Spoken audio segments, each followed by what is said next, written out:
ጌታችን ኢየሱስ ክርስቶስ ለሰው ልጅ ካለው ፍቅር የተነሳ የራሱን ክብር ትቶ የባሪያን መልክ ይዞ እስከ መስቀል ሞት ድረስ የታዘዘ ሆነ። የኢየሱስ ክርስቶስ ሕማማትና ሞት። ተከሳሾቹ ከመሰቀላቸው በፊት ከፍተኛ ግርፋትና ስድብ ይደርስባቸው ነበር። አፈጻጸሙም በሕዝብ ፊትና በቀትር በብርሃን እንዲሆን ይደረግ ነበር። በሥጋው ኃጢአታችንን በእንጨት ላይ ተሸከመ። ቅዱስ ዮሐንስ አፈወርቅ እንደሚለው ከኢየሱስ ክርስቶስ ሕማማት በላይ ለነፍስ ድነት የሚጠቅም እግዚአብሔርን እንድንወድ የሚያደርግና ከኃጢአት የሚጠብቅ ሌላ ምንም አይነት ትምህርት የለም። እንደዚሁም ቅዱስ አትናቴዎስ እንደሚመሰክረው ዓለምን ለማዳን እልፍ አእላፋት መንገዶች ቢኖሩም አምላክ ግን በመከራና በሞት እኛን ማዳን መረጠ። ይህን ያደረገው ለኛ ያለውን ፍቅር በሥራ ለመግለጽና እኛም በምላሹ እርሱን እንድንወደው ነው። ጌታችን ኢየሱስ ክርስቶስ ለሰው ልጅ ካለው ፍቅር የተነሳ የራሱን ክብር ትቶ የባሪያን መልክ ይዞ እስከ መስቀል ሞት ድረስ የታዘዘ ሆነ። አንተ ክርስቲያን ሆይ እስካስብ ሰማይና ምድርን የፈጠረ ጌታ ስላንተ ስል በግርፋት ተቀጠቀጠ፣ በእሾህ ታሰረ፣ በመስቀል ላይ ተቸነከረ። ይህ ሁሉ የሆነው አንተን ከአባቱ ጋር ከመንፈስ ቅዱስና ከራሱ ጋር ለማስታረቅ ነው። የክርስቶስ ሕማማት ዝም ብሎ ታሪክ ብቻ አይደለም፣ ይልቁንም የእግዚአብሔር ፍቅር ወደኛ የፈሰሰበት የኃጢአት ዕዳችን የተከፈለበትና የድነታችን በር የተከፈተበት ታላቅ ምስጢር ነው። የጌታን ሕማም ስታስብ እርሱ ስላንተ የከፈለውን የቤዛነት ዋጋ በልብ አስብ። እርሱ በመስቀል ላይ የፈሰሰው ደም አንተን ከዘላለም ሞት ነፃ ለማውጣት የተከፈለ ዋጋ ነውና፣ ስለዚህ በደንብ አስተውል። በውስጡ ያለውን እያንዳንዱን ቃል እንደ ተራ ንባብ ሳይሆን ጌታ ስላንተ የከፈለውን ፍጹም ፍቅር እንደሚያሳይ መስታወት አድርገህ ተመልከተው። የኢየሱስ ክርስቶስ ሕማማትና ሞት። የጌታችን የኢየሱስ ክርስቶስ ስቅለትና መንፈሳዊ ትርጉሙ።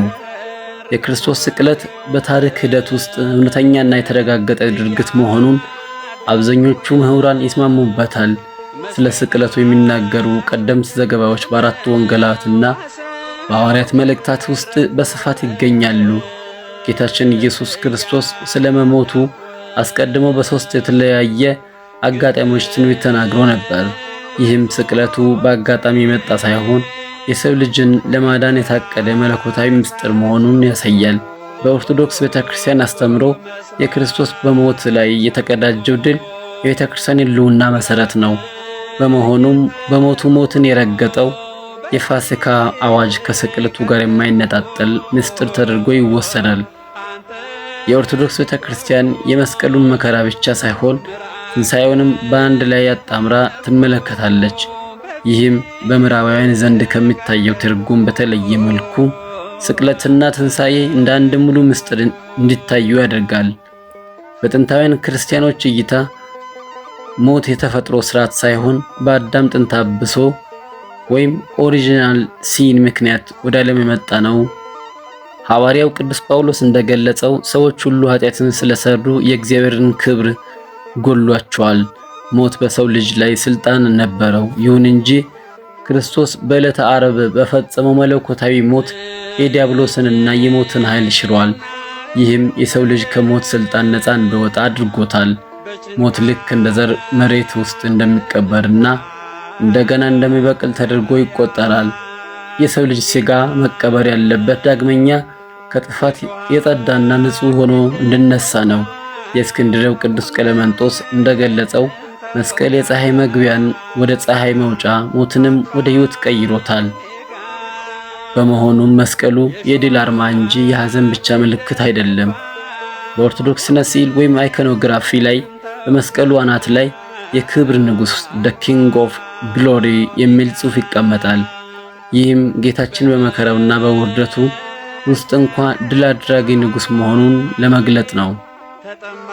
የሰው ልጅ ሊከፍለው የማይችለውን የኃጢአት ዕዳ ክርስቶስ ምንም በደል ሳይኖርበት በመስቀል ላይ መስዋዕት በመሆን ከፍሎታል። በዚህም ምክንያት እኛ ከእግዚአብሔር ጋር ዳግመኛ ታርቀናል።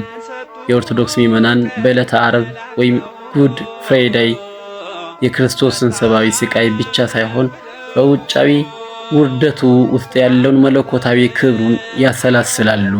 የሚሰቃየው ሰው ብቻ ሳይሆን የሚሰቃይ አምላክ መሆኑን ያስታውሳሉ። ቅዱስ ዮሐንስ አፈወርቅ እንደገለጸው ክርስቶስን ንጉሥ ብለን የምንጠራው በመስቀል ላይ ተሰቅሎ ስናየው ነው። ምክንያቱም በመስቀል ላይ ሆኖ ጠላቶቹን ሁሉ ድል ነስቷልና።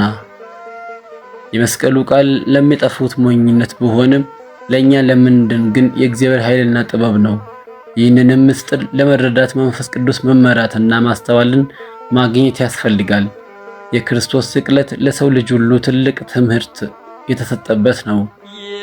ይህም ሞትን እንዳንፈራና ስለ ፍቅር ስንል መከራን በትዕግስት እንድንቀበል ያስተምረናል። የቤተ ክርስቲያን ትውፊት እንደሚያስተምረው መስቀሉ ለኦርቶዶክስ አማኞች በፈተናና በውዥንብር በተሞላው ዓለም ውስጥ የግል ጠባቂያቸውና የድነታቸው መሰረት ነው። በሮማውያን ዘንድ የነበረው የስቅለት አቀጣጥና ስርዓታቸው በጥንቱ ዓለም ስቅለት እጅግ ዘግናኝ፣ አሳፋሪና ክፉ የሞት አይነት ተደርጎ ይቆጠር ነበር። ይህ የቅጣት አይነት በካርቴጂያውያንና በአሦራውያን በባቢሎናውያን ዘንድ ይሰራበት የነበረ ሲሆን በስድስተኛው መቶ ክፍለ ዘመን ደግሞ ፋሪሳውያን በሰፊው ይጠቀሙበት ነበር። ሮማውያን ግን ይህን የቅጣት አይነት በገዛ ዜጎቻቸው ላይ በፍጹም አይፈጽሙም ነበር። በሮማውያን ዘንድ ስቅለት አብዛኛውን ጊዜ የሚፈጸመው በባሪያዎች፣ ስማቸው በጠፋ ወታደሮች፣ በክርስቲያኖችና በባዕድ አገር ሰዎች ላይ ነበር። ተከሳሾቹ ከመሰቀላቸው በፊት ከፍተኛ ግርፋትና ስድብ ይደርስባቸው ነበር። አፈጻጸሙም በሕዝብ ፊትና በቀትር በብርሃን እንዲሆን ይደረግ ነበር። ተሰቃዮቹም ሞታቸው በጣም አዝጋሚ ስለነበር ከፍተኛ ስቃይ ያሳልፋሉ። ለተጨማሪም ውርደት አብዛኛውን ጊዜ ራቆታቸውን ይሰቀሉ ነበር። ስቅለት ምንድን ነው? ሲሴሮ የተባለው የሮም ሊቅ ይህን ቅጣት በሰው ልጅ ከተፈለሰፉ ቅጣቶች ሁሉ እጅግ አስከፊው ሲል ይገልጸዋል። የዚህ ቅጣት ዋናው መሰረት የሰው አካል በመስቀል ላይ በሚሰቀልበት ጊዜ የሰውነቱ የስበት ማዕከል ደረቱ ላይ እንዲያርፍ መደረጉ ነው። እጆቹ ከትከሻው በላይ ተለጠው በሚታሰሩበት ወይም በሚቸነከሩበት ጊዜ እንዲሁም እግሮቹ መቋሚያ በሚያጡበት ወቅት የሰውነቱ ክብደት በሙሉ በደረቱ ላይ ያርፋል። በዚህም ከፍተኛ ውጥረት ምክንያት ደም በደረት ጡንቻዎች ውስጥ ይከማቻል። ጡንቻዎቹ ቀስ በቀስ መደንዘዝ ይጀምራሉ። ከዚያም የመተንፈስ ችግር ያስከትላል። ጡንቻዎቹ ሳንባ አየር እንዳይሞላ ስለሚያደርጉ ተሰቃይቶ ታፍኖ መሞት ይጀምራል። የአሰቃቂ ድርጊት አንዳንዴ ለቀናት ሊቆይ ይችላል። ሞቱን ይበልጥ ለማፋጠን ሲባል ተሰቃዩን መስቀል ላይ ዝም ብሎ በማሰር ፋንታ በሚስማር መቸንከር የተለመደ ነበር። ሻካራና የጎላ ጠርዝ ያላቸው ረጅም ምስማሮች በእጅ አንጓ አቅራቢያ ባሉት አጥንቶች መካከል ይመታሉ። ሚስማሩ በሚያልፍበት መንገድ ላይ በርካታ የነርቭ ዘለላዎችን ስለሚጫንና ስለሚቆራረጥ ከፍተኛ የሆነና ሊገለጽ የማይችል ስቃይ ያስከትላል። ስለ እግር አቸነካከርና በመስቀል ላይ ስላለው ስቃይ። እግሮችን በመስቀል ላይ መቸንከር ሌላው የስቃይ ማራዘሚያ ዘዴ ነበር። አብዛኛውን ጊዜ ሁለቱ እግሮች ተደራርበው በአንድ ረዥም ሚስማር ከታችኛው የመስቀል ክፍል ጋር ይቸነከራሉ። ይህ የሚደረገው ተሰቃዩ ሰው ትንፋሽ ለማግኘት ሲል ሰውነቱን ወደ ላይ እንዲያነሳ እድል ለመስጠት ነው። ነገር ግን ሰውነቱን ወደ ላይ ባነሳ ቁጥር ክብደቱ በሙሉ በእግሩ ላይ ባለው ቁስልና ሚስማር ላይ ስለሚያርፍ ሌላ የማይቻል መራራ ስቃይ ያስከትልበታል። ጌታችን መድኃኒታችን አምላካችን ኢየሱስ ክርስቶስ በመስቀል ላይ በነበረበት ወቅት ሰውነቱ ለከፍተኛ የውሃ ጥም ወይም ዲሃይድሬሽን ተጋልጦ ነበር። በግርፋቱ ወቅት የፈሰሰው ደም ከዚያም በፀሐይ ግለትና በከፍተኛ ድካም ምክንያት የሰውነቱ ፈሳሽ በመሟጠጡ በወንጌል ላይ እንደተጠቀሰው ተጠማሁ በማለት የሥጋዊ ስቃዩን ጥልቀት ገልጾታል። ሌላው በመስቀል ላይ የሚከሰተው ክስተት የልብ አካባቢ ፈሳሽ መከማቸት በከፍተኛ ስቃይና ትንፋሽ ማጣት ምክንያት በልብ ዙሪያ ውሃ ይከማቻል። ጌታችን ከሞተ በኋላ ጎኑ በጦር በተወጋ ጊዜ ደምና ውሃ መፍሰሱ ይህንን የሕክምና እውነት የሚያረጋግጥና ጌታችን በመስቀል ላይ እውነተኛ ስቃይ መቀበሉን የሚያሳይ ታላቅ ምስክር ነው።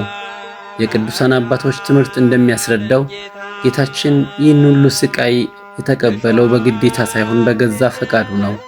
ቅዱስ ዮሐንስ አፈወርቅ እንደሚለው ጌታችን በመስቀል ላይ በነበረበት ወቅት የደረሰበት ስቃይ እኛን ከዘላለም ስቃይ ለማዳን የተከፈለ መለኮታዊ ዋጋ ነው።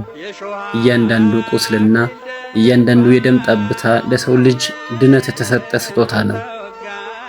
በኦርቶዶክስ ተዋሕዶ እምነት የመስቀሉ ስቃይ የፍቅር መገለጫ ነው። ጌታችን በመስቀል ላይ ሆኖ አባት ሆይ የሚያደርጉትን አያውቅምና ይቅር በላቸው ማለቱ በመከራው ውስጥ እንኳን ያለው መለኮታዊ ርኅራኄና ይቅርታ ከስጋዊ ስቃዩ በላይ መሆኑን ያሳያል። ይህ ለሰው ልጅ ሁሉ የተሰጠ የታላቅ ትሕትናና የፍቅር ትምህርት ነው። ሰጡ ቀላቅለው ጠጣ ብለው ሐሞትና ከርቤን ሰጡ ቀላቅለው ጠጣ ብለው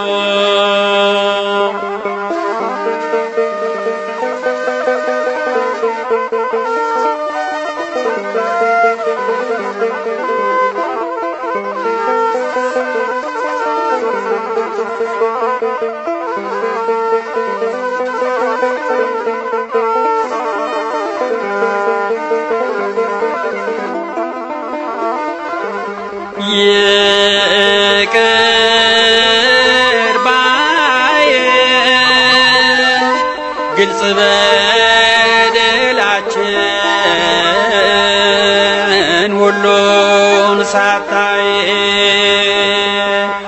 አንተው ይቅር በለን በእኛ ሳትከፋ እንዳንጠፋ